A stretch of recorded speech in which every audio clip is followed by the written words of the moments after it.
دھند میں لپٹے مردانہ وجود کے ہیبلے سے آواز آئی۔ مرد نے اپنے سامنے بیٹھی بچی کے سر پر محبت سے ہاتھ پھیرا۔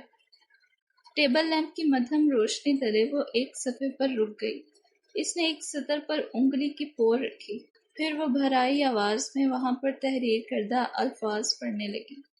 الفاظ سے کہ کیا؟ اس نے اپنے رگو پے میں سکون اترتا محسوس کیا۔ وہ بھرائی آواز میں پڑھ رہی تھی، اس بات سے لا تعلق کہ کمرے میں موجود دوسرا وجود سو رہا ہے۔ تمہارے پدر نے کبھی غلط کے سامنے سر نہیں جھکایا۔ میری بیٹی بھی کبھی کسی کی تکلیف کا باعث نہیں بنے گی اور نہ غلط کو غلط کہنے سے کترائے گی۔ مرد نے جس انداز میں کہا تھا، اس میں یقین اور اعتماد پھوٹ پھوٹ کر بھرا تھا۔ عورت کی آنکھیں لبالب نمکین پانی سے بھرنے لگیں۔ دفعتاً اس نے اپنے کندھے پر ایک لمس محسوس کیا، اور پھر وہ شخص اس کے پیچھے سے ہوتا ایک طرف بڑی کرسی کو عورت کی دائیں جانب رکھ کر اس پر بیٹھ گیا۔ سب ٹھیک ہے؟ مرد نے نرم لہجے میں اس کے کندھے پر ہاتھ رکھ کے کہا۔ نہیں، وہ بھرائی آواز میں کہہ رہی تھی۔ کچھ بھی ٹھیک نہیں ہے، کچھ بھی یوں ٹھیک نہیں ہوگا۔ ہمیں کچھ تو کرنا چاہیے، کچھ تو ہمارے بس میں ہے نا۔ اس نے اس کا ہاتھ تھام لیا اور نم آنکھوں سے اسے دیکھا۔ مقابل کے چہرے پر اذیت در آئی۔ تم کیا کہنا چاہتی ہو؟ اس نے نرمی سے استفسار کیا۔ ہمیں وہاں جانا چاہیے، ہمیں وہاں جانا ہوگا، اس نے اس بار اپنے الفاظ پر زور ڈالتے کہا۔ مرد فکر مندی سے اسے دیکھ رہا تھا، پھر ایک ہاتھ اس کے کپکپاتے ہاتھ پر رکھا اور دوسرے سے اس کے کندھے کو تھپتھپایا۔ مادر، روتی ہوئی عورت اور اس کے کندھے کو تھپکتے مرد نے یکدم دروازے کی جانب دیکھا۔ وہاں ایک بچی ہاتھ میں سرخ بالوں اور گہرے فیروزی مائل سبز رنگ کے لباس والی ایک گڑیا پکڑے کھڑی تھی۔ ان دونوں کو سیکنڈز لگے تھے اپنے چہرے کے تاثرات پر سکون کرنے اور وہ مشکل مسکرانے کی کوشش میں۔ زرد رنگ کی لمبی فراک والی بچی چھوٹے چھوٹے قدم اٹھاتی ان تک آئی اور اپنی موٹی موٹی آنکھوں سے انہیں دیکھا۔ مجھے نیند نہیں آ رہی، کیا میں آپ کے پاس سو سکتی ہوں؟ اس نے چہرے کو ہاتھ پر گرا کر اس قدر معصومیت سے کہا کہ وہ دونوں بے اختیار نم آنکھوں سے مسکرا دیے۔ کیوں نہیں مہاروتی، میری جنگجو؟ مرد نے اس کا ننھا ہاتھ پکڑ کر اسے اپنے بازوؤں میں بھر لیا، پھر اسے بستر کے درمیان لٹایا اور خود بھی اس کے پاس بیٹھ گیا۔ پھر اس کے بالوں میں ہاتھ پھیرتے کوئی کہانی سنانے لگا۔ عورت کچھ دیر یوں ہی خالی و ذہنی کے عالم میں ان دونوں کی جانب دیکھے گئی، پھر اس نے بچی کو مرد کے سینے پر سر رکھے آنکھیں موندے دیکھا۔ نظر بچی کی بند آنکھوں سے ہوتی مرد کی پرسکون انداز میں بند آنکھوں تک گئی تو مدھم سا مسکرا دی، ایک شکست خوردہ تھکاوٹ سے بھرپور مسکراہٹ۔ کچھ دیر بعد اس نے اس کتاب کو اس کی جگہ پر واپس رکھ دیا اور بیڈ کی جانب بڑھ گئی۔ حال بارش کی ننھی بوندیں زمین پر گر رہی تھیں۔ وہیں ایک تاریک جگہ پر کچھ قدموں کی چاپ سنائی دے رہی تھی۔ وہ بھاگ رہی تھی، سیاہ دوپٹے پر ہلکے خاکی رنگ کی شال اوڑھے، آنکھوں میں خوف لیے، لمبی سنسان راہداری میں۔ پھر وہ ایک جانب مڑی۔ وہاں ایک طرف پانی سے بھیگا سبزہ زار تھا، جبکہ دوسری جانب ایک دیوار تھی۔ دیوار پر مدھم زرد روشنی نہ جانے کہاں سے پڑ رہی تھی۔ بھاگتے ہوئے نسوانی وجود نے ایک ثانیے کو چہرہ موڑ کر پیچھے دیکھا، پھر اس نے محسوس کیا کہ واحد آواز جو خالی فضا میں گونج رہی تھی وہ اس کے قدموں کی تھی۔ بے ترتیب سانسوں کے درمیان اس نے جھک کر گھٹنوں پر ہاتھ رکھ دیا اور گہرے گہرے سانس لینے لگی۔ پھر اس نے دیوار کے پیچھے کچھ محسوس کیا۔ وہ سائے تھے، 4 سائے۔ وہ ایک جھٹکے سے سیدھی ہوئی، قدموں میں جان نہ بچی تھی مگر وہ تیزی سے بھاگنے لگی، یوں جیسے رکنا ممکن ہی نہ ہو۔ اسے پیچھے اب کئی قدموں کی چاپ سنائی دے رہی تھی، لمبے بے شکل سائے جو تیزی سے اس کے قریب آتے جا رہے تھے، متعدد قدموں کی آوازیں، مدھم سرگوشیاں، اور ماحول میں چھائی وحشت۔ اس نے پلٹ کر دیکھنے کی کوشش کی مگر سائے قریب آ رہے تھے۔ اس کے قدم اور تیز ہو گئے۔ دل سینے میں بے قابو دھڑک رہا تھا۔ پھر اس نے اپنے بازو پر کسی کا لمس محسوس کیا اور وہ جم گئی، دوبارہ کبھی نہ ہل پانے کے لیے۔ وہ چونک کر اٹھ بیٹھی۔ کمرے میں اس وقت دھندلی زرد روشنی پھیلی تھی۔ اس نے بھاری ہوتا سر تھام لیا کیونکہ جھٹکے سے اٹھنے پر پیشانی اور گلے کے زخموں میں بری طرح تکلیف ہوئی تھی۔ چند لمحوں تک اس کی سانسیں بے ترتیب رہی۔ اس نے بمشکل سانس بحال کیا اور ایک ہاتھ سے تکیہ درست کر کے اس پر کمر ٹکا لی۔ آنکھیں کھلی ہونے کے باوجود اس کا ذہن ابھی تک خواب کے دھند میں الجھا ہوا تھا۔ پھر اس کا ذہن اس تاریک رات سے نکلتا آہستہ آہستہ حقیقت کی روشنی میں واپس آنے لگا۔ اس نے سر اٹھا کر سفید چھت اور دیواروں کی جانب دیکھا۔ چند لمحے لگے تھے اسے سمجھنے میں کہ وہ کہاں ہے۔ وہ بند کھڑکی سے باہر کسی غیر مرئی نقطے پر نظریں مرکوز کیے بیٹھی تھی جب دروازہ ہلکی سی دستک کے ساتھ کھلا اور ایک نرس اندر آئی۔ اس کے ہاتھ میں چھوٹی سی ٹرے تھی جس میں پٹیاں اور دوائیں رکھی تھی۔ اس نے بستر کی ٹیک سے کمر ٹکائے وجود کو بیدار دیکھ کر اس کی جانب قدم بڑھائے۔ اچھا ہوا آپ جاگ رہی ہیں، مجھے ڈریسنگ کرنی ہے۔ نرس نے ٹرے اس کی بائیں جانب موجود سائڈ ٹیبل پر رکھتے کہا۔ پھر اس کے قریب آ کر کھڑی ہو گئی اور مہارت سے پٹی کھولنا شروع کی۔ کمرے میں اگلے چند لمحوں کے لیے صرف کاغذی پٹی کے کھلنے کی ہلکی سی سرسراہٹ رہ گئی۔ کسی زخم میں درد ہے آپ کو؟ اس سے پٹی ہٹاتے ہوئے پوچھا۔ نہیں، ٹھیک ہے، اس نے مختصر جواب دیا۔ اس کے زخموں پر دوا لگاتے اس کی حرکتوں میں عادت کی سی مہارت تھی، جیسے یہ سب روز کا معمول ہو۔ کچھ لمحوں بعد جب وہ سب کچھ سمیٹ کر کمرے سے باہر جانے والی تھی تو ایک دم رک کر ایڑیوں کے بل اس کی جانب گھومی۔ شاید اسے اچانک کوئی بات یاد آئی تھی۔ اوہ ہاں، آپ نے کل ایک ہسپتال کا ذکر کیا تھا، نرس نے اس کی طرف دیکھتے کہا۔ آپ نے کہا تھا کہ آپ کی کچھ چیزیں وہاں رہ گئی تھیں، اس نے مزید کہا۔ بستر پر بیٹھے وجود کی آنکھوں میں ایک لمحے کو ہلکی سی روشنی ابھری، پھر اس کے لب ہلے اور 3 الفاظ ادا ہوئے۔ جی، کوثر ہسپتال۔ کوثر ہسپتال؟ وہ تو یہاں سے کچھ ہی فاصلے پر ہیں، لیکن آپ کا سامان وہاں پر کیسے؟ اور کوئی جاننے والا وہاں رہتا ہے یا؟ اس نے اپنی بات ادھوری چھوڑ دی۔ عورت نے ایک لمحے کے لیے لب بند کیے جیسے لفظ ترتیب دے رہی ہو، پھر آہستگی سے بولی۔ میں وہاں والنٹیئر ڈاکٹر کی حیثیت سے کچھ عرصے سے ہوں۔ آپ میرے چیف ڈاکٹر ہاورڈ زرانی سے رابطہ کرنے کی کوشش کریں۔ جی ضرور، آپ مجھے اپنا نام اور عہدہ اس کاغذ پر لکھ دیں، میں ریسیپشن کو اطلاع دینے کا کہہ دوں گی۔ اس نے اپنی قمیض سے ایک چھوٹا نوٹ پیڈ اور بال پوائنٹ نکال کر اس کی جانب بڑھایا۔ عورت نے وہ دونوں چیزیں ہاتھ میں لے کر اپنا نام اور عہدہ لکھا اور پھر نرس کی طرف واپس تھما دیا۔ نرس نے کاغذ پر تحریر نام اور عہدہ پڑھا، پھر بال پوائنٹ جیب میں رکھ کر اس کی طرف دیکھا۔ آپ کے چیف ڈاکٹر ہاورڈ زرانی ہیں؟ تائید چاہیے۔ اس نے سر اس بات میں ہلا دیا تو نرس کے چہرے پر ہلکا سا حیرت بھرا تبسم پھیلا۔ ٹھیک ہے، میں رابطہ کرنے کا کہتی ہوں اور آپ کو بھی اطلاع دوں گی۔ اس نے کوئی جواب نہیں دیا، بس نگاہیں چند لمحوں کے لیے چھت کی سمت اٹھا دی۔ جانے کیوں وہ پریشان لگی یا کسی گہری سوچ میں کھوئی ہوئی۔ میں ریسیپشن پر کہتی ہوں کہ وہ کوثر ہسپتال سے رابطہ کریں۔ اس نے ایک اور بار اپنی بات دہرائی۔ اس بار عورت نے سر کو ہلکی سے جنبش دی۔ شکریہ، مدھم آواز میں کہا اور چہرہ پھیر کر واپس کھڑکی کی طرف دیکھنا شروع کر دیا۔ نرس نے مسکرا کر سر کو ہم دیا اور ایک آخری نظر اس کے چہرے پر ڈالی۔ کھڑکی سے آتی سورج کی روشنی میں اس کے نقوش غیر معمولی طور پر سنجیدہ لگ رہے تھے۔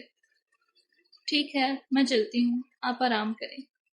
وہ اتنا کہہ کر دروازے کی طرف مڑ گئی۔ اس کے جانے کے بعد کمرہ پھر سے خاموش ہو گیا۔ دوسرے بیڈ پر جو خاتون ہوا کرتی تھی وہ کل شام میں ڈسچارج ہو گئی۔ چند لمحوں تک وہ چھت کو دیکھتی رہی۔ خواب کے سائے اب بھی ذہن کے کسی گوشے میں موجود تھے مگر اب وہ دھندلے پڑنے لگے تھے۔ پھر اس نے آنکھیں بند کر لیں۔ آنکھیں موندے بستر پر نیم دراز وجود کو وہاں چھوڑ کر اگر ہم کمرے سے باہر نکلیں اور راہداری میں دائیں جانب قدم رکھیں، پھر نیچے جاتے زینوں سے نیچے کی طرف قدم بڑھائیں تو گراؤنڈ فلور پر پہنچ کر ہمیں ایک طرف میڈیکل روم نظر آئے گا اور اس کی دوسری جانب ریسیپشن ٹیبل۔ وہاں صبح سویرے کی ہلکی پھلکی سی مصروفیت پھیلی ہوئی تھی۔ سفید دیواروں اور شیشے کی کھڑکیوں سے گزرتی روشنی سفید چمکتے ٹائلز والے فرش پر پڑ رہی تھی۔ ریسیپشن کے پیچھے بیٹھی لڑکی کمپیوٹر کی اسکرین پر جھکی ہوئی کچھ اندراج مکمل کر رہی تھی۔ دفتن اس نے سر اٹھایا اور اپنے سامنے کھڑی نرس سے پوچھا، جی کون سا ہسپتال؟ نرس کی ساری بات سمجھانے کے بعد اس نے سوال کیا، کوثر ہسپتال۔ اس نے کاغذ کا ٹکڑا اس کے جانب بڑھاتے ہوئے کہا، ٹھیک ہے میں ابھی رابطہ کرتی ہوں۔ ریسیپشنسٹ نے کاغذ پر نظریں دوڑائیں اور سر اس بات میں ہلا دیا۔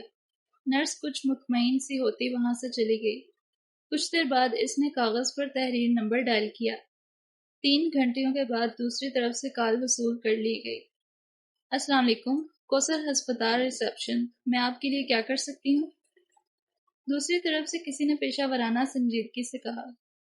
وعلیکم السلام۔ سنہری آنکھوں والی لڑکی نے شائستہ انداز میں بات شروع کی۔ میں سٹی ہاسپٹل سے بات کر رہی ہوں۔ دراصل ہمارے پاس 3 دن قبل ایک نوجوان خاتون ایمرجنسی میں لائی گئی تھی اور انہوں نے بتایا کہ وہ آپ کے ہاسپٹل سے وابستہ ہیں۔ دوسری طرف چند لمحوں کے لیے خاموشی رہی، پھر اس نے دوسری جانب موجود شخص کو کہتے سنا، آپ ان کا نام بتا سکتی ہیں؟ جی بالکل۔ وہ نام اور عہدہ بتا کر دوسری طرف سے تصدیق یا تردید کی منتظر تھی۔ جی، وہ یہاں رضاکار ڈاکٹر ہیں۔ مجھے ہمارے چیف ڈاکٹر خاور کو اطلاع دینی ہوگی۔ آپ برائے مہربانی تھوڑی دیر ہولڈ کریں۔ شور کہہ کر وہ میز کی دوسری طرف اپنے سامنے موجود مرد کی جانب متوجہ ہوئی۔ آپ یہیں ہیں؟ کچھ دیر بعد دوسری طرف سے آواز گونجی۔ جی۔ اس نے ایک لفظ میں اپنی موجودگی کی تصدیق کی۔ میری ہمارے چیف سے بات ہوئی ہے، وہ کہہ رہے ہیں کہ وہ شام کو آپ کے ہاسپٹل آئیں گے اور یہ کہ آپ ڈاکٹرز کو اطلاع کر دیں کہ ان کی رپورٹس تیار رکھیں، کیونکہ وہ ایک دفعہ دیکھنا چاہیں گے اور ممکنہ طور پر انہیں ہمارے ہاسپٹل میں منتقل کرنا چاہیں گے، اگر ان کی طبیعت اس چیز کی اجازت دے۔ دوسری جانب موجود مرد مزید کچھ باتیں کر رہا تھا۔ اس نے چند باتیں سننے اور ان کا مختصر جواب دینے کے بعد فون رکھ دیا۔ آسیہ آپا؟ ٹرالی کو گھسیٹ کر لے جاتی عورت اس آواز پر رک گئی۔ اس نے گردن موڑ کر اپنے پیچھے دیکھا تو اس کے سامنے وہیں ریسیپشنسٹ کھڑی تھی جس کے پاس کچھ دیر پہلے وہ گئی تھی۔ میرا کوثر ہاسپٹل سے رابطہ ہو گیا ہے۔ فون پر جس سے بھی بات ہوئی ہے اس نے وہاں کے چیف کو اطلاع دی ہے اور وہ کہہ رہے ہیں کہ ڈاکٹر خاور آج شام کو چکر لگائیں گے اور ممکنہ طور پر مریضہ کو اپنے ہاسپٹل میں منتقل بھی کرنا چاہتے ہیں۔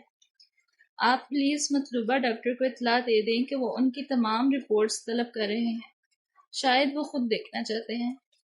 اس نے کندھے اچکائے۔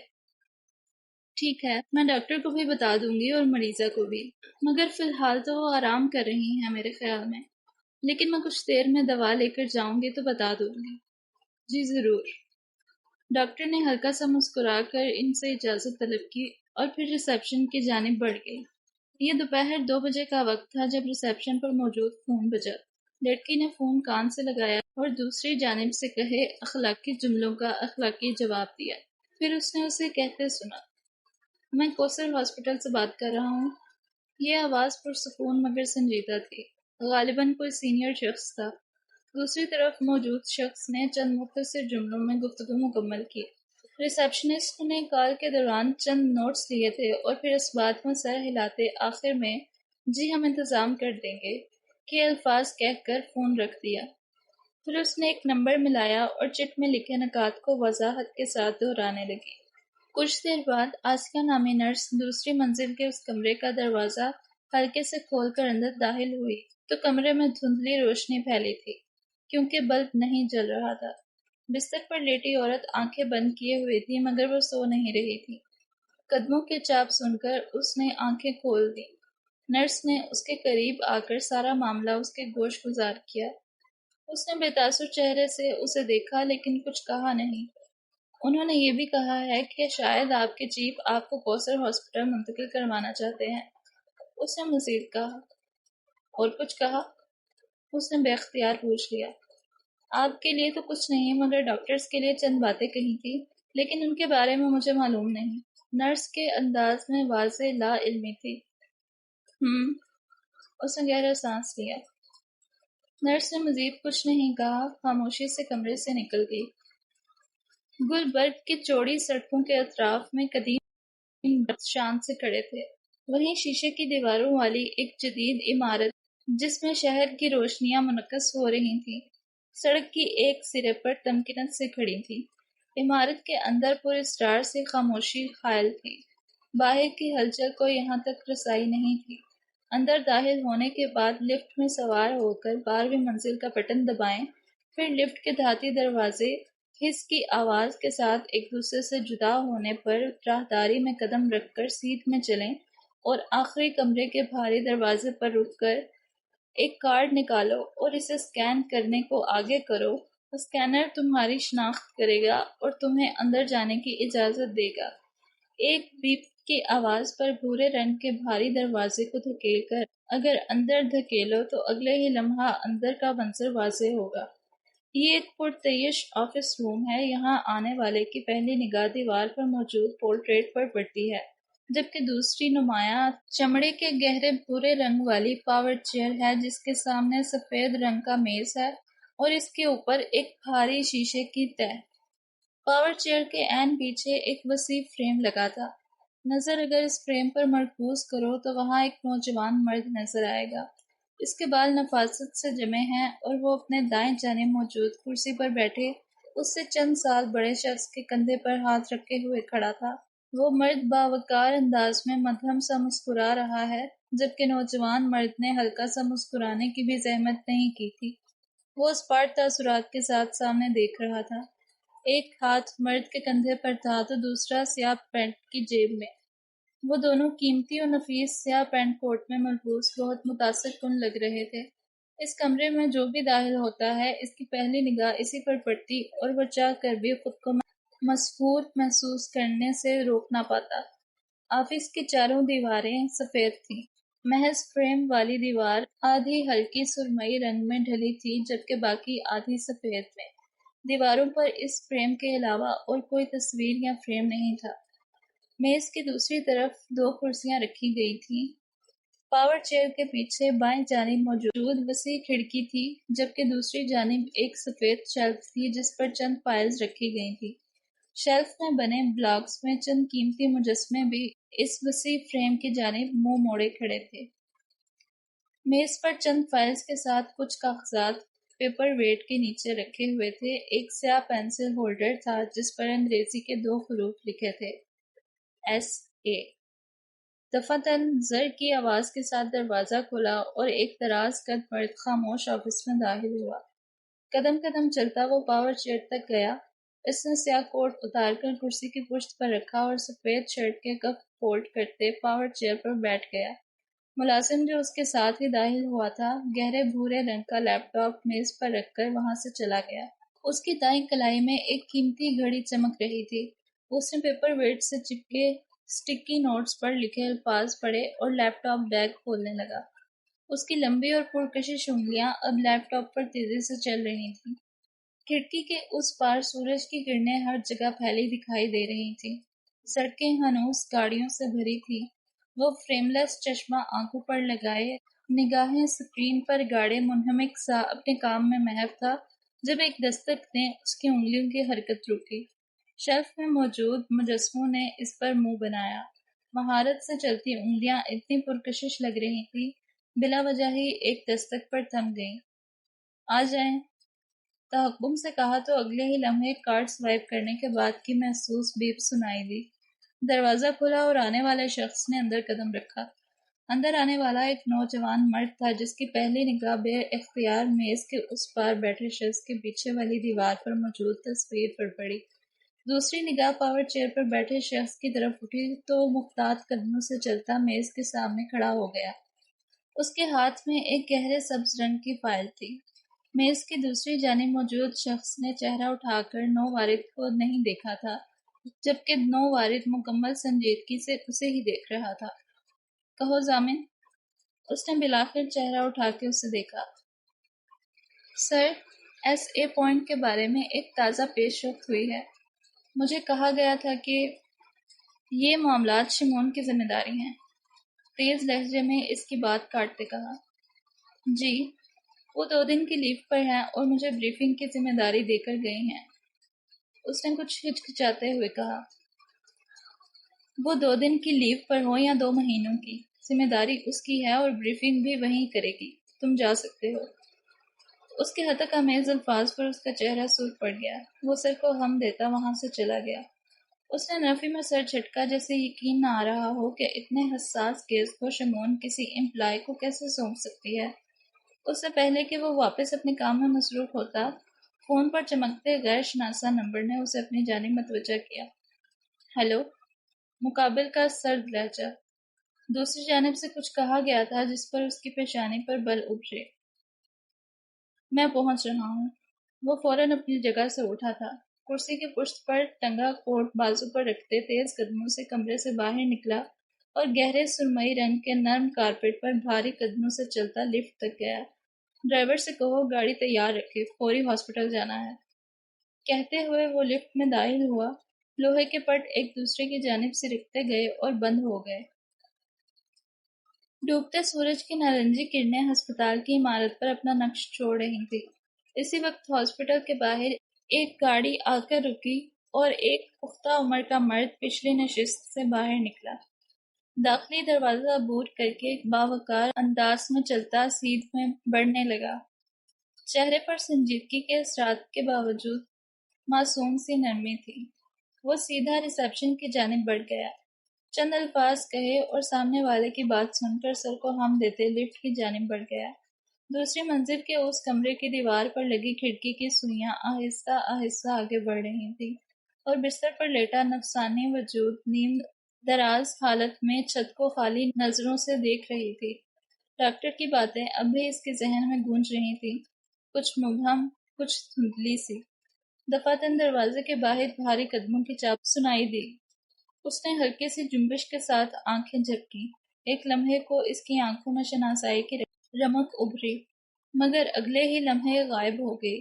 پھر اس نے دروازے کے پیچھے قدموں کو ٹھہرتے محسوس کیا۔ باہر موجود شخص نے 2 انگلیوں کو بلند کر کے ان کی پشت سے دروازے پر دستک دی۔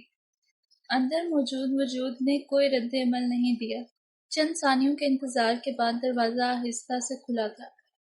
اس نے گردن موڑ کر نووارد کو دیکھنے کی زحمت نہیں کی تھی اور قدم قدم چلتا اس کی جانب آیا اور ایک طرف پڑی کرسی پر عین اس کے سامنے بیٹھ گیا، یوں کہ سفید دیوار ان کے عقب میں تھی جبکہ بستر اور اس پر لیٹی عورت عین سامنے۔ کیا ہوا تھا؟ کیسی ہو؟ تکیے پر کمر ٹکائے بیٹھی عورت نے کہا۔ انداز جتانے والا تھا۔ سامنے بیٹھے مرد نے ابرو جھکا کر ناسمجھی سے اسے دیکھا۔ یہ آپ کا پہلا سوال ہونا چاہیے تھا۔ سنجیدگی سے اپنے الفاظ کا مطلب ظاہر کیا۔ کیسی ہو بچے؟ اب کہ وہ بولے تو انداز میں اپنائیت اور نرمی تھی۔ آپ نے میری رپورٹس دیکھی؟ اس نے ان کے اس سوال کو نظر انداز کیا جس طرح پہلے کو کیا تھا۔ نہیں، ابھی نہیں، فی الحال سیدھا یہاں آیا ہوں۔ انہوں نے اس غیر ارادی کرسی پر پہلو بدلا۔ میں نے بھی نہیں دیکھی۔ یعنی آپ مجھے وہ لا کر دیں۔ یہاں کے ڈاکٹر بریفنگ نہیں دیتے؟ صرف اتنے جتنی وہ چاہیں۔ اس نے ایک گہرا سانس خارج کیا۔ ویسے مجھے بتانا کیا عمر ہو گئی ہے تمہاری؟ وہ کرسی پر ذرا آگے کو ہوئے۔ اس نے الجھ کر انہیں دیکھا۔ تمہارے والدین نے ان 3 دنوں میں کم از کم 30 کالز کی ہیں۔ آج تیسرا دن ہے میری گمشدگی کا اور آپ آج آئے ہیں۔ کیا آپ کو واقعی یہاں سے گئی کال پر معلوم ہوا ہے؟ انداز میں سب تھا، شکوہ، خفگی، مایوسی، کرب، اضطراب، اور اگر کچھ نہیں تھا تو وہ محض سوال نہیں تھا۔ یقیناً نہیں۔ خیر، ان دونوں کو تمہاری لمبی شفٹ اور فون چارج کرنے میں لاپرواہی کا کہہ کر ٹال رکھا ہے۔ یوں کہا جیسے احسان جتایا ہو۔ میرا فون؟ اس نے جواباً ہاتھ پھیلاتے پوچھا۔ محض یہیں کہا۔ مقابل بیٹھے شخص نے اسے دیکھتے ایک گہرا سانس لیا اور کوٹ کے اندرونی جیب سے ایک سمارٹ فون نکال کر اس کے بڑے ہاتھ پر رکھ دیا۔ تمہاری جنریشن نے تو فون سے دوری کا تصور ہی نہیں کیا۔ وہ سرد آب بھر کر رہ گئے، مگر وہ فون پر چہرہ گرائے انگلیوں کو مسلسل حرکت دیتی رہی۔ چھوڑو لڑکی، تمہارے آرٹیکل کی ڈیڈ لائن میں 2 دن ہیں ابھی۔ مگر وہ نہیں سن رہی تھی۔ اس نے فون کی سکرین سے چہرہ نہیں اٹھایا۔ میں تو اسے ساتھ لا کر پچھتا رہا ہوں، مصنوعی خفگی سے کہا۔ اچھا خاصا ماموں کا کردار نبھا رہے تھے، یہ یکدم امی کی روح کس نے پھونک دی ہے آپ میں؟ یہ تمہارے ہاتھ میں موجود چیز نے۔ یہ تو آپ کی جنریشن کی متفقہ رائے ہے، اس نے بے رونق آنکھیں پٹ پٹا کر کہا۔ چہرے کی رنگت اس وقت بھی زرد تھی اور سادے سے سفید دوپٹے سے جھلکتے بال سلیقے سے بندھے ہونے کے باوجود روکھے محسوس ہو رہے تھے۔ اس کی حالت دیکھ کر انہوں نے اپنے ہاتھ کی مٹھی کو بے ساختہ ہی سختی سے بھینچ لیا۔ چند لمحے دونوں آہستہ آواز میں ہلکی پھلکی باتیں کرتے رہے، پھر وہ کرسی سے اٹھ کھڑے ہوئے۔ میں تمہاری رپورٹس اور ڈسچارج پیپرز دیکھ کر آتا ہوں۔ لیمن آئس ٹی بھی لیتے آئیے گا۔ کس خوشی میں؟ کسی دعوت پر آئی ہو؟ وہ دروازے کی جانب جاتے جاتے رکے اور بنا پلٹے کہہ کر دروازہ کھول دیا۔ آپ کی آمد کی خوشی میں، اس نے ہلکی مسکراہٹ کے ساتھ کہا۔ گلابی ہونٹ سفید پڑ چکے تھے۔ انہوں نے مڑے بغیر ایک ہاتھ بلند کر کے اوکے کا اشارہ کیا اور دروازے کے پیچھے غائب ہو گئے۔ کمرے میں بیٹھے وجود کے ہونٹوں پر پھیلا مدھم تبسم اگلے ہی لمحے غائب ہو گیا۔ دوسری جانب سے پہلے فلور پر پہنچ کر ریسیپشن تک گئے۔ ان کے چند الفاظ کہنے پر ریسیپشنسٹ نے ایک نرس کو بلا کر انہیں مطلوبہ کمرے تک لے جانے کا کہا۔ وہ ایک کانفرنس روم تھا جہاں سرجنز اہم میٹنگوں کے لیے جمع ہوتے تھے۔ وہ قطار میں لگی نشستوں کی طرف جانے کی بجائے دائیں طرف رکھی میز کے پاس پڑی کرسی سنبھال کر بیٹھ گئے۔ دفعتاً دروازہ کھلا اور سفید کوٹ میں ملبوس چند افراد اس ہال نما کمرے میں داخل ہوئے۔ رسمی الیگ کے بعد وہاں موجود تمام افراد جگہ سنبھال کر بیٹھ گئے تو چند فائلیں کھلی اور الفاظ کا تبادلہ ہوا۔ آخر میں چند کاغذات پر وہ موجود افراد میں سے سب نے دستخط کیے۔ رسمی کارروائی مکمل ہوئی تو وہ اس سب سے ہاتھ ملا کر وہاں سے چلے گئے۔ دوسری منزل کے اس کمرے کے سامنے کھڑے ہو کر انہوں نے دروازے پر دستک دی تو اگلے ہی لمحے مصروف سے انداز میں آ جائیں کی آواز آئی، جس پر وہ دروازہ کھول کر اندر داخل ہوئے۔ وہ اپنی سابقہ جگہ پر بیٹھ گئے اور اس کی انگلیوں کی حرکت دیکھے گئے۔ اس نے سر اٹھا کر انہیں نہیں دیکھا، نہ ہی کچھ کہا۔ پھر وہ اٹھے اور ہاتھ میں موجود شیشے کی بوتل، جس میں ہلکے زرد رنگ کا مائع نظر آ رہا تھا، اس کے قریب رکھ دی۔ کیسی ہو؟ لہجے میں سنجیدگی کے ساتھ نرم شفقت بھی شامل تھی۔ کب جانا ہے؟ اس نے ان کے سوال کو نظر انداز کرتے پوچھا۔ کچھ دیر میں۔ اب بتاؤ کیسی ہو؟ وہ دیوار کے ساتھ لگی کرسی پر بیٹھ گئے۔ وہ خاموش رہی۔ فار گاڈ سیک، مجھے بتاؤ کہ تم ٹھیک ہو۔ الفاظ کی طرح لہجہ بھی فکر مندی لیے ہوئے تھا۔ اس نے سر اٹھا کر ان کی آنکھوں میں دیکھا۔ وہ فکر مند تھیں۔ انہوں نے اس کی آنکھوں میں دیکھا۔ وہ سرخ تھیں، یوں جیسے کسی زخمی روح کی آنکھیں ہوں۔ کچھ تو کہو، مجھ سے بات کرو، مجھے بتاؤ کہ تم ٹھیک ہو۔ نہیں ہو تو بھی بتاؤ۔ تکلیف کو کیوں اپنے اندر سموئے ہوئے ہو؟ آخر میں آواز بلا ارادہ ہی بلند ہو گئی تھی۔ اس نے فون کو ایک طرف رکھ کر آنکھوں میں زخمی تاثر لیے انہیں دھکے گئے۔ وہ منتظر نگاہوں سے اسے ہی دیکھ رہے تھے۔ اس نے ایک ثانیے کو آنکھیں سختی سے مینچ کر گہرا سانس لیا اور پھر گویا پھٹ پڑی۔ ہاں ہاں، نہیں ہوں میں ٹھیک، بالکل ٹھیک نہیں ہوں میں، لیکن آپ کچھ نہیں کر سکتے، سو آپ کو بتانے کا کیا فائدہ؟ اس کے انداز میں جنونیت تھی۔ وہ ایک دم بہت مشتعل نظر آ رہی تھی۔ بچے، انہوں نے کچھ کہنا چاہا مگر وہ ان کی بات کاٹ گئی۔ نہیں ہوں میں بچی، مجھے بچی نہ کہیں آپ۔ میں ایک بالغ لڑکی ہوں، ایک پڑھی لکھی لڑکی، مگر میں اپنی حفاظت نہیں کر سکی، میں خود کو اذیت دیتے ہاتھوں کو نہیں روک سکی۔ اس نے سر ہاتھوں میں دے دیا۔ میں کیوں کچھ نہیں کر سکی ماموں؟ چہرہ اٹھا کے زخمی آنکھوں سے انہیں دیکھا۔ اس کی آنکھوں میں سوال تھا۔ جواب البتہ کمرے میں موجود دونوں نفوس کے پاس نہیں تھا۔ سامنے بیٹھا مرد تکلیف سے اس کی بے بسی بھرے الفاظ سن رہا تھا۔ وہ فکر مند نظر آ رہے تھے۔ آپ چلے جائیں یہاں سے۔ مجھے کسی کی ضرورت نہیں ہے کیونکہ یہ سب مجھے اکیلے ہی فیس کرنا ہے۔ آپ جائیں۔ کوشش کے باوجود اس کا لہجہ آخر میں رک گیا تھا۔ تم جانتی ہو میں تمہیں چھوڑ کر نہیں جاؤں گا۔ کیوں؟ ودو ودو بولی۔ آپ میرے لیے پریشان نہ ہوں، یہ آپ کا کام نہیں ہے۔ اب میرے کام مجھے تم بتاؤ گی؟ انہوں نے لہجہ سنجیدہ بنانے کی کوشش کی۔ آپ وہ دروازے پر ہوئی مدھم دستک پر کچھ کہتے کہتے خاموش ہو گئی۔ اس کے گلے کی گلٹی ابھر کر معدوم ہوئی اور اس نے فوراً ہاتھ کی پشت سے آنکھوں سے بہتے پانی کو صاف کیا۔ اگلے ہی لمحے دروازہ کھلا اور ایک نرس کمرے میں داخل ہوئی۔ اس نے نرس کو کرسی پر بیٹھے مرد کی جانب چند کاغذات بڑھاتے اور کچھ کہتے دیکھا۔ وہ کیا کہہ رہی تھی اسے سنائی نہیں دے رہا تھا۔ کچھ دیر بعد نرس جب وہاں سے چلی گئی تو انہوں نے کاغذات کو پاس پڑے میز پر رکھا اور اس کی جانب دیکھا جو سر جھکائے ناک کی ہڈی انگلیوں سے مسل رہی تھی۔ اب پرسکون ہو؟ انہوں نے مدھم آواز میں پوچھا۔ اس نے سر اس بات میں ہلا دیا۔ کیا ہوا تھا؟ انہوں نے کرسی اٹھا کر اس کے بستر کے قریب رکھی اور اس پر بیٹھ گئے۔ وہ چند لمحے خاموشی سے اس کا جھکا سر دیکھتے رہے، جیسے اس کی اذیت محسوس کرنے کی کوشش کر رہے ہوں۔ کیا تمہیں یاد ہے کہ کیا ہوا تھا؟ کچھ لمحوں بعد انہوں نے نہایت نرم اور مدھم آواز میں اپنا سوال دہرایا۔ اس نے چہرہ اٹھا کر انہیں دیکھا اور بازوؤں کے زور سے کچھ پیچھے ہوئی اور بستر کے پشت پر ٹیک لگا کر بیٹھ گئی۔ پھر آنکھیں موند کر اس رات کو سوچنے کی کوشش کی، مگر اگلے ہی لمحے اس نے آنکھیں وحشت سے واپس کھول لیں۔ یوں بھی یادوں کی کوئی واضح صورت سامنے نہیں آ رہی تھی، محض خوفناک تاریکی اور اذیت کے سائے رقص کرتے محسوس ہو رہے تھے۔ ان دھندلے ٹکڑوں نے محض اس کی تکلیف میں اضافہ ہی کرنا تھا۔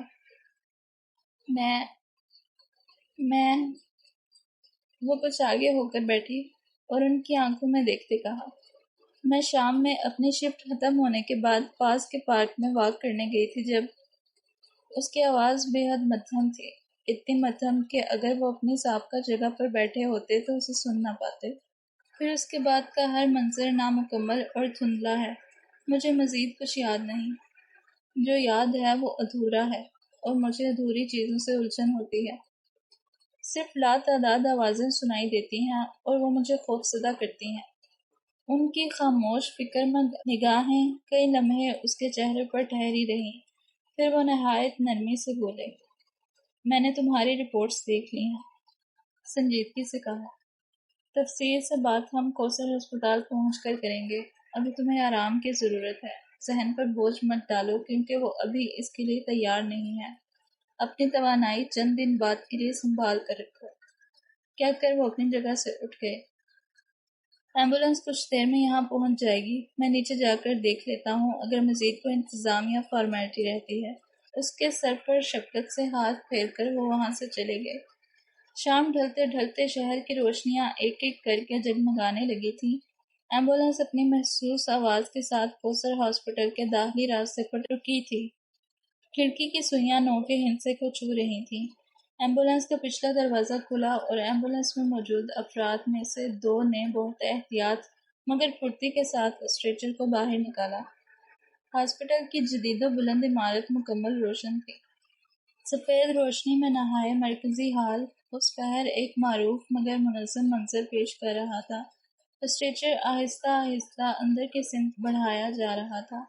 کچھ آگے پہنچ کر ان افراد کے قدم اور اسٹریچر کے پائیے بیک وقت تھمے تھے۔ ان میں سے ایک مرد ریسیپشن ٹیبل کی جانب گیا جبکہ دوسرا وہیں کھڑا رہا۔ چند لمحوں بعد ایک خاتون وہیل چیئر گھسیٹتی اسٹریچر کے قریب رکی اور ایک دوسری نرس کی مدد سے اسے وہیل چیئر پر بٹھا دیا گیا۔ چیف، نرس جو وہیل چیئر کو دھکیلتی لفٹ کی جانب جا رہی تھی، اپنے سامنے سے آتے شخص کو دیکھ کر اس کے قدم رک گئے تھے۔ وہ لمبے دم بھرتے اس کے قریب آئے۔ میں انہیں لے کر جاتا ہوں، آپ جائیں۔ پیشہ ورانہ سنجیدگی سے کہا تو نرس کے وہیل چیئر کی پشت سے ہاتھ ہٹا لیے اور سر کو ہم دیتی وہاں سے چلے گی۔ چلے؟ وہیل چیئر کی پشت پر ہاتھ رکھتے پوچھا۔ اس نے گہری سوچ میں ڈوبتے انداز میں کہا۔ انہوں نے ایک ثانیے کو آنکھیں چھوٹی کر کے اس کی پشت کو ایک گھوری سے نوازا اور پھر سر جھٹک کر آگے بڑھ گئے۔ مطلوبہ فلور پر پہنچ کر جب لفٹ کے پٹ ایک دوسرے سے جدا ہوئے تو وہ وہیل چیئر گھسیٹتے سفید ٹائلز والی راہداری میں داخل ہوئے۔ اطراف میں دونوں طرف کمرے تھے۔ وہ چند قدم آگے چل کر ایک کمرے کے سامنے رک کر ہلکی سی دستک دی اور دروازہ کھول کر اندر داخل ہوئے۔ اس کمرے میں 3 بستر تھے۔ دروازے کی جانب والے بستر پر ایک 14-15 سالہ لڑکی سو رہی تھی۔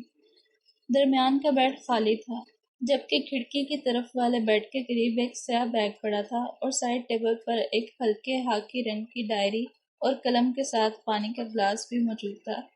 انہوں نے وہیل چیئر پیڈ کو اس طرف روک کر اسے اٹھنے میں مدد دی۔ وہ ان کا سہارا لیتی بیڈ کی ایک جانب بیٹھ گئی۔ یہ لو۔ وہ ایک ہاتھ میں نیلے رنگ کی کیپسول جبکہ دوسرے میں پانی کا گلاس اس کی جانب بڑھائے ہوئے تھے۔ میرے سر کے اس حصے میں کافی درد ہے۔ دوائی لینے کے بعد اس نے سر کے پچھلے حصے میں دائیں جانب ہاتھ رکھ کے کہا۔ مجھے اس کی وجہ کا اندازہ ہے، مگر میں چند مزید ٹیسٹ کرنے کے بعد کوئی حتمی رائے دوں گا۔ تم اب آرام کرو، ہم رپورٹس آنے کے بعد اس بارے میں بات کریں گے۔ اس نے ہاتھ میں موجود خالی گلاس اس کی طرف بڑھایا اور پاؤں اوپر کر کے لیٹ گئی۔ گھر پر کوئی میرا فون نہیں اٹھا رہا۔ گلاس کو سائڈ ٹیبل پر رکھ کر وہ مڑے ہی تھے کہ یہ الفاظ ان کے سماعتوں سے ٹکرائے۔ بھائی صاحب کی طبیعت کچھ ٹھیک نہیں ہے کچھ دنوں سے، شاید اسی لیے کسی کا دھیان فون پر نہیں گیا، اور ویسے بھی گھر میں اس وقت تو صرف بھابھی اور بھائی ہی ہیں۔ میری کل شام میں بات ہوئی تھی ویسے ان سے، وہ بہتر ہیں الحمدللہ، لیکن ڈاکٹر نے دواؤں کی لاپرواہی نہ کرنے کی ہی تنبیہ کی ہے۔ اور پریشان نہیں ہو، وہ مصروف ہوں گے، جیسے ہی وقت ملے گا ضرور کال بیک کر لیں گے۔ انہوں نے اس پر رضائی درست کی۔ اس وقت ویسے بھی وہاں آدھی رات ہے تو سو رہے ہوں گے، خود بھی ریسٹ کرو اور انہیں بھی سونے دو، لڑکی مصنوعی سنجیدگی سے کہا اور نرم مسکراہٹ اس کی جانب اچھال کے وہاں سے چلے گئے۔ ان کے جانے کے بعد وہ آنکھیں موندے سونے کی کوشش میں محو تھی جب اسے راہداری سے چند قدموں کی چاپ سنائی دی۔ باہر راہداری میں چلتی وہ کوئی نرسیں تھیں جو ہلکی آواز میں ایک دوسرے سے کچھ کہہ رہی تھیں۔ دفعتاً اس نے اپنے کمرے کے دروازے پر ہلکی دستک محسوس کی۔ اگلے لمحے دونوں نرسیں کمرے کے اندر داخل تھیں اور پہلے بیڈ پر موجود لڑکی کے پاس کھڑی نرس آ رہی تھی۔ کسی کی آمد کا سنا ہے تم نے؟ نیند میں ڈوبی لڑکی کو لگی ڈرپ کو دیکھتے ہوئے کہا۔ کس کی آمد کا؟ دوسری نے انجیکشن تیار کرتے کچھ تجسس سے پوچھا۔ ان دونوں کی آوازیں سرگوشی سے اونچی نہیں تھیں مگر اس کے سونے میں خلل پیدا کر رہی تھیں۔ اس نے کروٹ لینی چاہی، کوشش کرنے پر وہ کھڑکی کی طرف کروٹ لینے میں کامیاب ہو گئی مگر سر کے اس محسوس حصے میں درد کی لہر دوڑ گئی۔ کھڑکی کے بلائنڈز اس وقت گرے ہوئے تھے۔ وہ نہ جانے کیوں ان دونوں نرسوں کی مدھم سرگوشیوں سے کوفت محسوس کر رہی تھی۔ ڈاکٹر اظہر ظہیر پرسوں سے 1 ماہ تک یہاں ہوں گے۔ اس نے آنکھیں بند ہی کی تھیں کہ یہ الفاظ اس کے سماعت سے ٹکرائے۔ اس نام پر بستر پر نیم دراز وجود نے پلکوں کو بے اختیار ہی جھپکا۔ دوسری طرف نرس نے فوراً ہی گردن گھما کر اسے دیکھا۔ کیا واقعی؟ وہ کچھ حیران ہوئی۔ انہوں نے تو 3 ماہ یونیورسٹی میں لیکچرار کے طور پر خدمت نہیں کرنی تھی؟ اس نے آنکھیں کھول لیں۔ نہیں، ان کا پروگرام 2 ماہ لیکچرار اور 1 ماہ ایمرجنسی شعبے میں بحیثیت سرجن کے طور پر کام کرنا ہے۔ اس کی نظریں چند لمحوں کے لیے نیم تاریکی میں ڈوبے کمرے کی چھت پر ٹھہر گئیں، جیسے ذہن کے کسی گوشے میں کوئی پرانی دھندلی سی یاد ہلکی سی جنبش کر رہی ہو۔ تمہیں کیسے معلوم؟ اس نے لڑکی کے کان میں کوئی ننھا آلہ ڈال کر ٹیمپریچر چیک کرتے پوچھا۔ چیف اور ڈاکٹر عرفہ کو بات کرتے سنا تھا۔ اس نے ہاتھ میں موجود نوٹ پیڈ پر چند ہندسے لکھے اور اپنا سامان سمیٹنے لگی۔ چند لمحوں بعد وہ دونوں مزید مدھم آواز میں کچھ کہتی کمرے سے نکل گئیں۔ راہداری میں کچھ دیر تک ان کی چاپ سنائی دینے کے بعد مکمل سکوت چھا گیا۔ فجر کی اذان ابھی کچھ دیر پہلے تک فضا میں گونج رہی تھی۔ فضا میں نرم سی ٹھنڈک پھولی ہوئی تھی اور آسمان کے کناروں پر ہلکی سی نیلاہٹ نمودار ہو رہی تھی۔ وہیں سفید و سبز مینار والی مسجد کے اندر سفید روشنی میں سب منور تھا۔ چند ایک بزرگ اور چند 4 نوجوان ابھی تک اپنی اپنی جگہوں پر دعا اور آخری کلمات میں مشغول تھے۔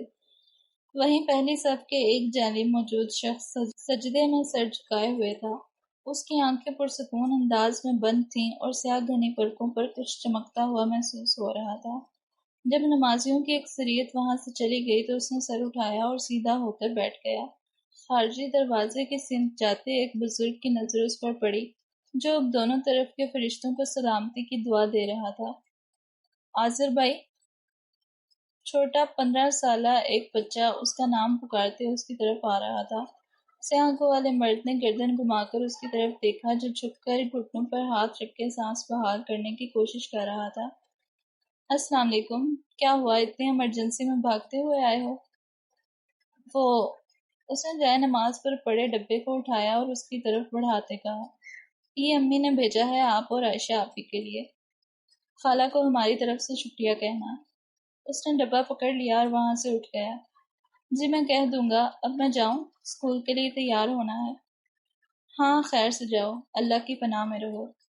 لڑکا فوراً باہر کی طرف بھاگا جبکہ آذر ہاتھ میں دبی تسبیح کے دانے گراتے اور زیر لب کچھ پڑھتے آہستہ قدموں سے باہر کی سمت کو بڑھا تھا۔ ہلکے سبز اور سفید رنگ کی دیواروں والی مسجد سے اس وقت چند مرد حضرات باہر نکلتے نظر آ رہے تھے۔ اکثریت وہاں بزرگ مردوں کی تھی جبکہ چند ایک نوجوان مرد بھی ان میں شامل تھے۔ آذر بیٹے ذرا 1 منٹ رکو۔ سفید داڑھی والے ایک بزرگ مسجد کے باہر والے زینوں پر بیٹھے اسے روکا تھا۔ سیدھ میں چلتے مرد نے قدم روک کر چہرہ آواز کی سمت گھمایا اور سفید داڑھی والے شخص پر نظر پڑتے ہی وہ ان کی طرف بڑھا تھا۔ جی مولوی صاحب۔ سیاہ آنکھوں، صاف رنگت، دراز قد اور مضبوط جسامت والا مرد ان کے سامنے گھٹنوں کے بل بیٹھ گیا، یوں کہ ایک گھٹنا زمین کے قریب تھا مگر اسے چھو نہیں رہا تھا۔ پچھلے ہفتے عدالت میں سماعت تھی نا؟ جی، اس نے سر اس بات میں ہلا دیا۔ کیا بنا؟ اس نے ایک گہرا سانس لیا۔ کچھ نہیں، 2 ہفتے بعد کی تاریخ دی ہے۔ آذر نے ہلکی سی مسکراہٹ کے ساتھ سر جھکا لیا۔ اس کے اندر مایوسی نہیں تھی، البتہ مولوی صاحب کو وہ پریشان ضرور محسوس ہوا۔ اللہ بہتر کرے گا میرے بچے، اس میں بھی کوئی بہتری ہوگی۔ انہوں نے اپنے ہلکے لرزش والے ہاتھ سے اس کا کندھا تھپکا۔ جی، آئے میں آپ کو گھر تک چھوڑ آتا ہوں۔ اس نے ایک ہاتھ اس کی طرف بڑھایا۔ وکیل کیا کہتا ہے؟ وہ اس کا ہاتھ تھام کر اٹھ کھڑے ہوئے۔ لگتا ہے سامنے والے ہر بار کوئی نہ کوئی راستہ نکال لیتے ہیں۔ اس نے ایک گہرا سانس لیا۔ وکیل بھی کہتا ہے مقدمہ مضبوط ہے مگر فیصلہ جیسے آگے بڑھ ہی نہیں رہا۔ مولوی صاحب نے ہاتھ میں دبی تسبیح کے دانے گرانا روک دیے اور چند لمحے اپنے ساتھ چلتے مرد کو دیکھے گئے۔ تمہیں معلوم ہے آذر، قرآن میں اللہ فرماتا ہے ہر معاملے کے لیے ایک وقت لکھا مقرر ہوا ہے۔ وہ خاموش رہا۔ کچھ آگے چل کر وہ دونوں بائیں جانب جاتی گلی میں مڑ گئے۔ وہ خاموش رہا تو مولوی صاحب نے نرم لہجے میں اپنی بات جاری رکھی۔ کبھی کبھی حق کمزور نہیں ہوتا، صرف اس کا وقت نہیں آیا ہوتا۔ انسان دروازہ کھٹکھٹاتا رہتا ہے مگر وہ تبھی کھلتا ہے جب مالک دروازہ کھولنے کا حکم دے۔ آذر نے سر جھٹکا۔ کئی سالوں سے انتظار ہی کر رہے ہیں۔ اس کے انداز میں مایوسی نہیں تھی مگر کئی سالوں کی تھکن ضرور تھی۔ مولوی صاحب مسکرائے۔ انتظار نہیں، کوشش بھی کرنی ہے اور صبر بھی، مگر یہ یاد رکھو جو فیصلہ آج نہیں ہو رہا، اگر اللہ نے لکھ دیا ہے تو کل کوئی طاقت اسے روک نہیں سکے گی۔ اگر اس کا وقت ابھی نہیں آیا تو دنیا کی کوئی طاقت اسے آج لا بھی نہیں سکتی۔ اس کا انداز بے خود سنجیدہ مگر بہت عاجزی لیے ہوئے تھا۔ آذر نے پہلی بار اطمینان سے سر ہلایا۔ شاید میں وقت سے پہلے فصل کاٹنے کی کوشش کر رہا تھا۔ وہ کچھ سوچتے ہوئے بولا۔ مولوی صاحب کی آنکھوں میں ہلکی سی چمک ابھری۔ اور کسان جانتا ہے بیٹا، بیج کو پھل بننے میں وقت لگتا ہے۔ اس نے مزید کچھ نہیں کہا، بس خاموشی سے سر ہلا دیا۔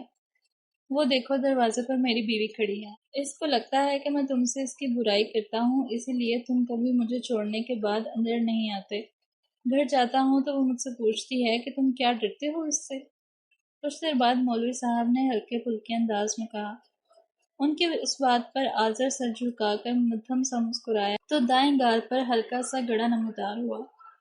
اب یوں مسکراؤ مت برخوردار، میری بیگم سمجھے گی کہ میں واقعی تم سے اس کی برائیاں کر رہا ہوں۔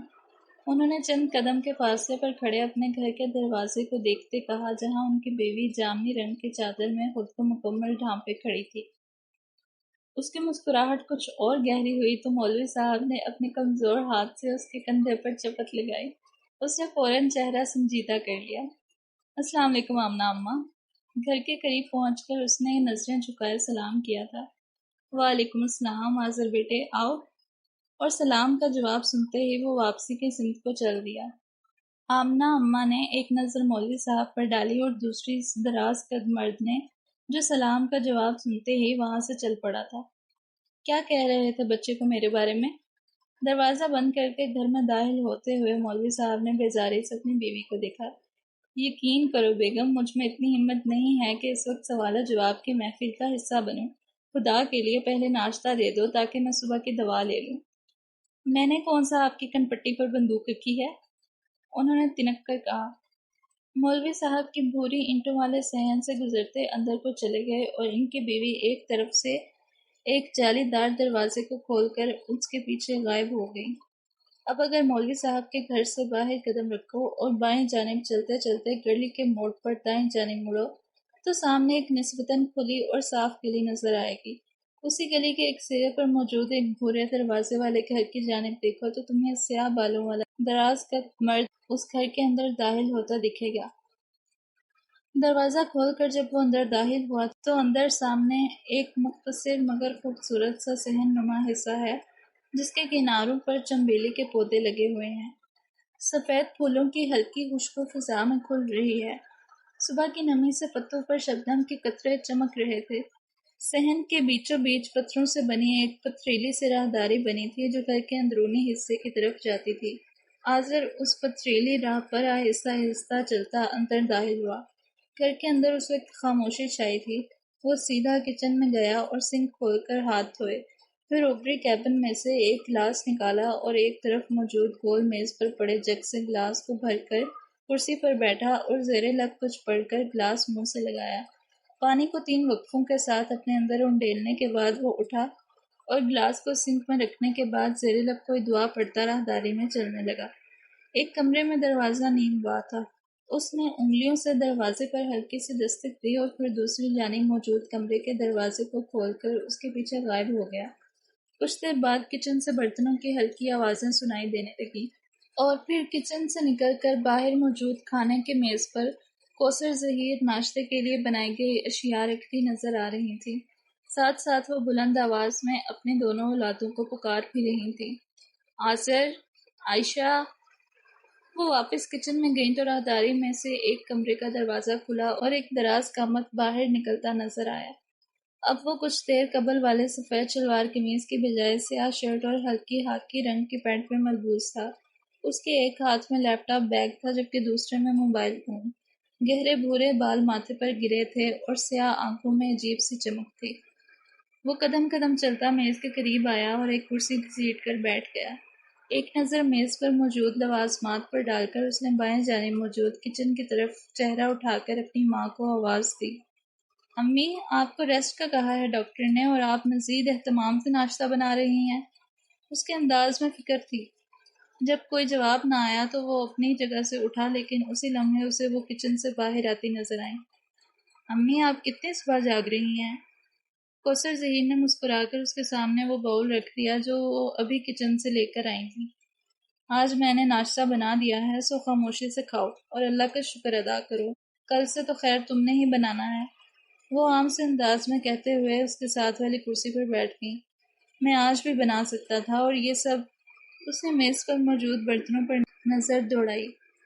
اتنا سب کچھ امی؟ اس کے انداز میں واضح فکر تھی، مگر جب اس نے انہیں بے فکری سے کندھے اچکاتے دیکھا تو مزید کہا، اگر آپ کو یاد ہو تو ڈاکٹر نے آپ کو ریسٹ کرنے کا کہا ہے، ناشتہ تو میں خود بھی بنا لیتا۔ او میاں، خاموشی سے ناشتہ کرو اور یہ لیکچر یونیورسٹی جا کر دینا، ورنہ میری ماں بننے کی کوشش میں مجھ سے لیکچر سن لو گے۔ انہوں نے تحکم سے کہا اور کپ میں چائے ڈالتے ہوئے اس کی طرف ایک سرسری سی نگاہ ڈالی۔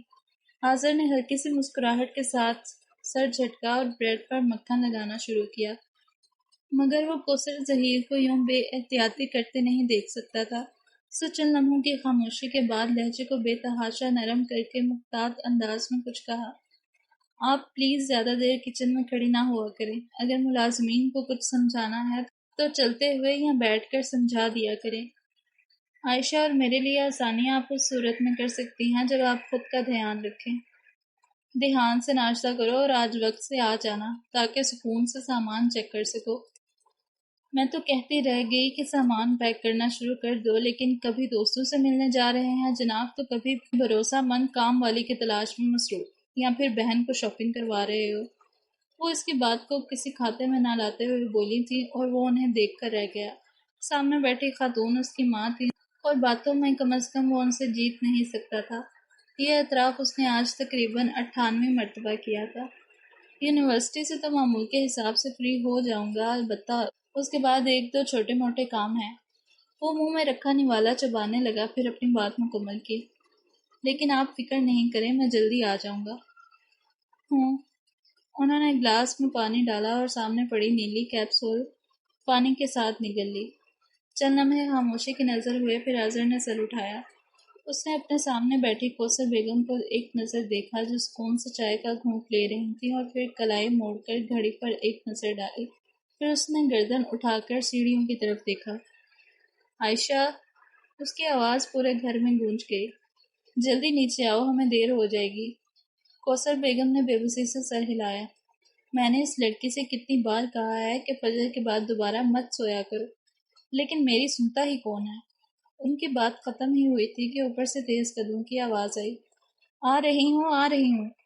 اگلے ہی لمحے عائشہ سیڑھیاں اترتی ہوئی نظر آئی۔ ہلکے زرد رنگ کا لمبا کرتا، سفید ٹراؤزر اور سفید ہی دوپٹہ جلدی جلدی سنبھالتی ہوئی وہ تقریباً دوڑتی نیچے آئی۔ بالوں کی چند لٹیں ماتھے کے قریب نکل آئی تھیں جنہیں وہ چلتے چلتے کان کے پیچھے اڑس رہی تھی۔ نیچے پہنچتے ہی اس نے جھک کر پیچھے سے اپنی ماں کے کندھوں کے گرد دونوں بازو ڈال دیے۔ السلام علیکم امی۔ کوثر بیگم کے چہرے پر بے اختیار مسکراہٹ آ گئی۔ وعلیکم السلام، میری دیر تک سونے والی شہزادی، وہ مصنوعی خفگی سے بولی۔ عائشہ نے شرارت سے ان کا کندھا ہلایا۔ اظہر خاموشی سے اپنی نشست سے اٹھا، پلیٹ اور کپ اٹھائے اور باورچی خانے کی طرف بڑھ گیا۔ عائشہ نے ایک لمحے کے لیے اس کی پشت کو دیکھا، پھر وہیں کرسی سنبھال کر بیٹھ گئی جہاں اظہر بیٹھا تھا۔ اس کے سامنے پہلے ہی مکھن لگا ہوا گرم ٹوسٹ رکھا تھا۔ وہ چند لمحے اسے دیکھتی رہی، پھر آہستہ سے مسکرا دی۔ ٹوسٹ کھاتے ہوئے اس نے کچھ کہنے کو گلا صاف کیا اور اسی لمحہ اظہر واپس آیا۔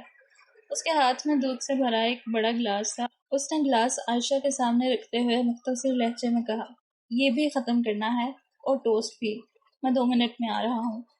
اتنا کہہ کر وہ دوبارہ باورچی خانے میں چلا گیا۔ عائشہ نے بے چارگی سے گلاس کو دیکھا، پھر اپنی امی کی طرف جھکی۔ امی؟ ہوں؟ مجھے پیسے چاہیے۔ اس نے بریڈ کا ٹکڑا منہ میں ڈالا اور محتاط نظروں سے ماں کی طرف دیکھا۔ کوثر بیگم نے چائے کا خالی کپ میز پر رکھتے ہوئے اس کی طرف دیکھا۔ کس لیے؟ آج آخری تاریخ ہے، یونیورسٹی کا تعلیمی دورہ ہے نا، اسی کی فیس جمع کروانی ہے۔ کوثر بیگم کا چہرہ فوراً سنجیدہ ہو گیا۔ عائشہ، وہ نرمی سے بولی، ہم اس بارے میں پہلے بھی بات کر چکے ہیں، میں تمہیں اکیلے اسلام آباد نہیں بھیج سکتی۔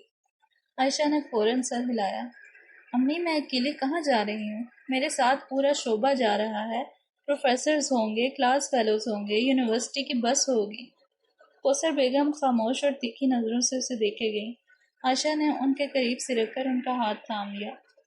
امی، صرف ایک دن کی تو بات ہے، صبح جائیں گے اور رات تک واپس آ جائیں گے۔ ان کو مکمل طور پر متوجہ پا کر اس نے جلدی جلدی اپنی بات آگے بڑھائی۔ اور امی، یہ عام سیر نہیں ہے، ہمیں عجائب گھروں میں لے جایا جائے گا، تاریخی مقامات دکھائے جائیں گے، وہاں باقاعدہ ماہرین ہمیں ہر جگہ کی تفصیل بتائیں گے، ہمارے لیے عملی مشاہدے ہوں گے، ورکشاپس ہوں گی، اسائنمنٹس بھی اسی دورے پر مل سکتی ہیں۔ وہ ایک سانس لے کر دوبارہ بولی، اگر میں آپ لوگوں کے ساتھ کبھی جاؤں گی تو یقیناً بہت اچھا لگے گا، لیکن سیکھنے کا طریقہ وہ نہیں ہوگا جو اپنے اساتذہ کے ساتھ ہوتا ہے۔ وہ ہر چیز سمجھاتے ہیں، سوالوں کے جواب دیتے ہیں، ہمیں تحقیق کا زاویہ سکھاتے ہیں۔ اس کی آواز میں اب ضد سے زیادہ خواہش تھی۔ امی پلیز۔ وہ پھر ہلکا سا رک کر بولی، بھائی بھی چند ہفتوں بعد واپس چلے جائیں گے، ان کے ساتھ دوبارہ وقت ملنا بھی مشکل ہوگا، اور آپ کو تو ڈاکٹر نے لمبے سفر سے منع کیا ہوا ہے۔ کوثر بیگم کی نظریں کچھ نرم پڑیں۔ عائشہ نے فوراً موقع غنیمت جانا۔ امی پلیز۔ وہ بچوں کی طرح ان کا بازو ہلانے لگی۔ صرف ایک بار پلیز۔ کوثر بیگم نے گہرا سانس لیا، چند لمحے خاموش رہیں، پھر بولی، اچھا۔ عائشہ کی آنکھیں چمک اٹھیں، لیکن وہ جو ان کے ساتھ لگنے کو نزدیک ہو رہی تھی فوراً رک گئی۔ اپنے تمام پروفیسرز کے رابطہ نمبر مجھے دو گی؟ بالکل۔ اس نے بازو ان کی گردن کے گرد باندھ دیے۔ جہاں جہاں جاؤ گے مجھے بتاؤ گی؟ جی۔ واپس سیدھا کھڑے ہوتے اس نے تابعداری سے سر ہلایا۔ فون ہر وقت چارج رہے گا، کوئی مسئلہ ہی نہیں۔ وہ واپس اپنی جگہ پر بیٹھی اور بریڈ ختم کرنے لگی۔ اکیلی کہیں نہیں جانا، وعدہ۔ اس نے بریڈ کا ایک ٹکڑا بلند کیا اور پھر اسے منہ میں ڈالا۔ اور جو استاد ذمہ دار ہوگا اسی کے ساتھ رہنا۔ عائشہ اب خوشی سے ہنس پڑی۔ امی میں آپ کی ہر بات مانوں گی، ایک بھی نہیں ٹالوں گی، وعدہ۔ وہ کچھ اور کہنے ہی لگی کہ کچن سے اظہر کی آواز آئی، عائشہ۔ جی بھائی۔ اس نے دودھ کا ایک گھونٹ بھرا۔ میں آدھ منٹ میں باہر آ رہا ہوں۔ وہ ایک ثانیے کے لیے فریز ہو گئی۔ اس کے گلے میں کچھ اٹک گیا۔ آذر کی آواز دوبارہ آئی، اگر دودھ ختم نہ ہوا اور تم گاڑی میں نہ ملی تو بس اتنا ہی۔ عائشہ نے باقی جملہ سننے کا انتظار ہی نہیں کیا، اس نے فوراً گلاس دونوں ہاتھوں سے پکڑا اور ایک ہی سانس میں آدھے سے زیادہ دودھ پی گئی۔ کوثر بیگم کوشش کے باوجود مسکراہٹ پر بند نہ باندھ سکی اور کھل کر مسکرا دی۔ عائشہ نے آخری گھونٹ بھی ختم کیا، جلدی سے ٹوسٹ کا آخری نوالا کھایا، کوثر بیگم کے ماتھے کو چوم کر اللہ حافظ امی بولی اور دروازے کے قریب موجود میز پر رکھی گاڑی کی چابی اٹھائی اور تقریباً دوڑتی ہوئی دروازے سے باہر نکل گئی۔ اسی لمحے آذر کچن سے باہر آیا۔ اس نے خالی گلاس دیکھا، پھر کھلا دروازہ اور پھر اپنی ماں کی طرف دیکھا۔ دونوں کی نظریں ملی۔ کوثر ظہیر مسکرا دی۔ اس کا یہی علاج ہے، ورنہ وقت کی قدر اسے کبھی سمجھ نہ آئے۔ آذر کے ہونٹوں پر بھی ہلکی سی مسکراہٹ آ گئی۔ کم از کم دودھ تو ختم کرتی ہے۔ اس نے لیپ ٹاپ اور فون اٹھایا اور پھر ماں کے قریب آ کر ان کے ہاتھ کو نرمی سے چوما۔ اللہ حافظ امی، خدا حافظ، اللہ تم دونوں کو اپنے امان میں رکھے بیٹا۔ آذر سر ہلاتے دروازے کی طرف بڑھ گیا، پھر وہ صبح کی سنہری روشنی میں باہر نکل گیا۔ گھر کے باہر صبح کی ٹھنڈی ہوا ابھی تک اپنی تازگی قائم رکھے ہوئے تھی۔ درختوں کی شاخوں پر بیٹھے پرندے وقفے وقفے سے چہک رہے تھے اور باہر گلی میں معمول کی خاموشی پھیلی ہوئی تھی۔ عائشہ تیزی سے قدم بڑھاتی ہوئی گاڑی تک پہنچی۔ وہ کمرے میں وہ کچھ بھول آئی تھی جس کی وجہ سے اسے دوبارہ اندر جانا پڑا۔ وہ واپس آئی تو آذر پہلے سے ڈرائیونگ سیٹ پر بیٹھ چکا تھا۔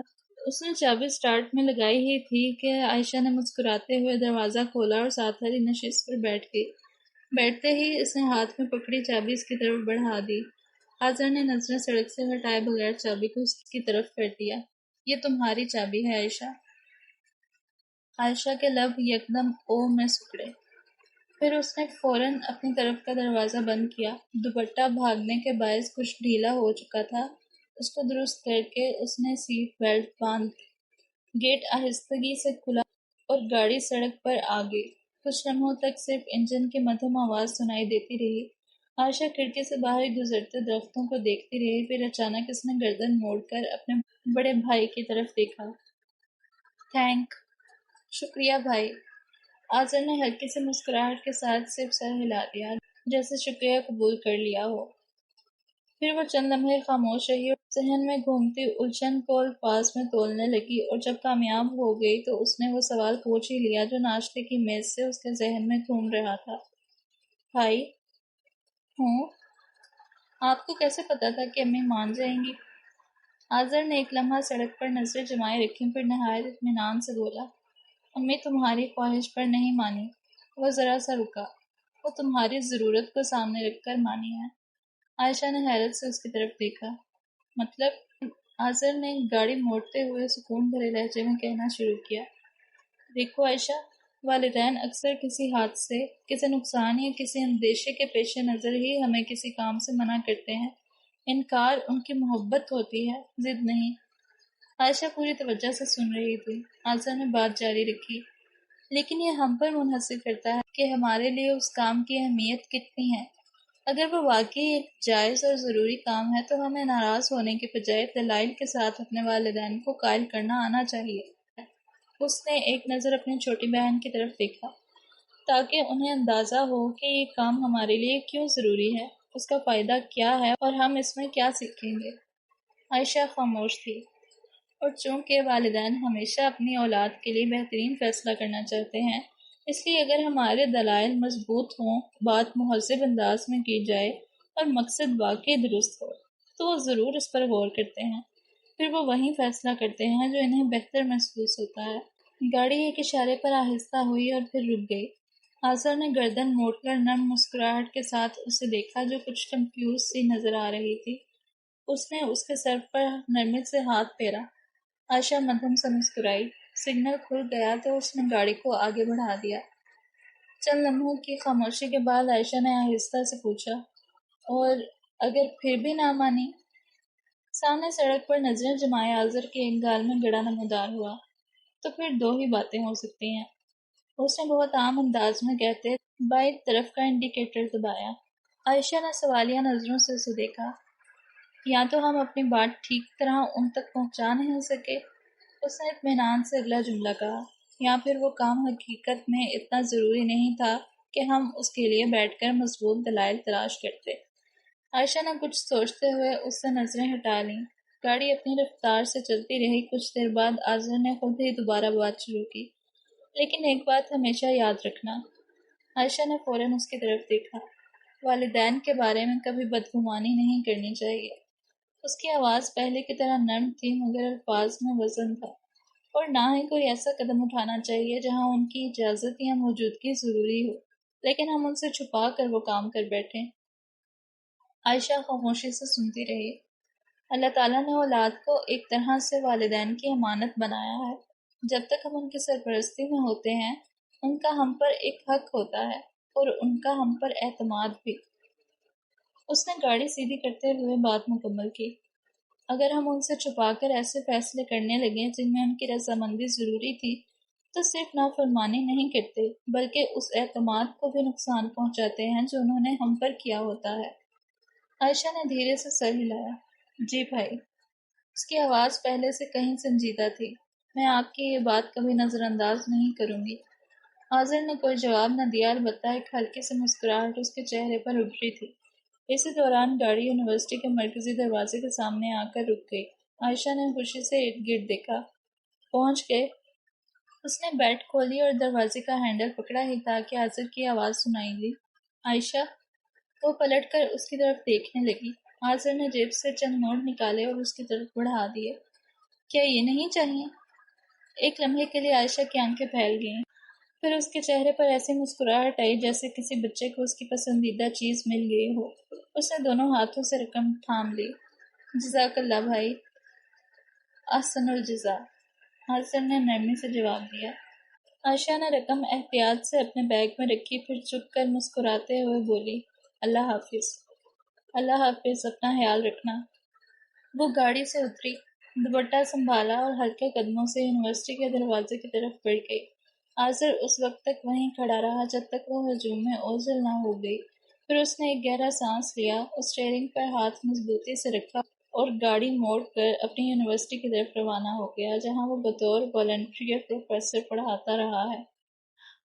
پارٹ 2 یہاں پہ ختم ہو گیا ہے، اینڈ اب تھوڑی سی سٹوری کھل رہی ہے آہستہ آہستہ۔ اور آذر سچ اے جینٹل مین۔ ویسے اذان کو میں نے مس کیا تھوڑا سا، پتہ نہیں کہاں گیا وہ، چلو ہو سکتا ہے آگے آ جائے۔ ابھی تک تو میں اندازے ہی لگا رہی ہوں کہ کون کس کا کیا لگتا ہے، سمجھنے میں ذرا ٹائم لگے گا۔ خیر، وی آر آن دا وے، دیکھتے ہیں اب آگے کیا ہوتا ہے۔ Stay tuned for the next episode. اللہ حافظ۔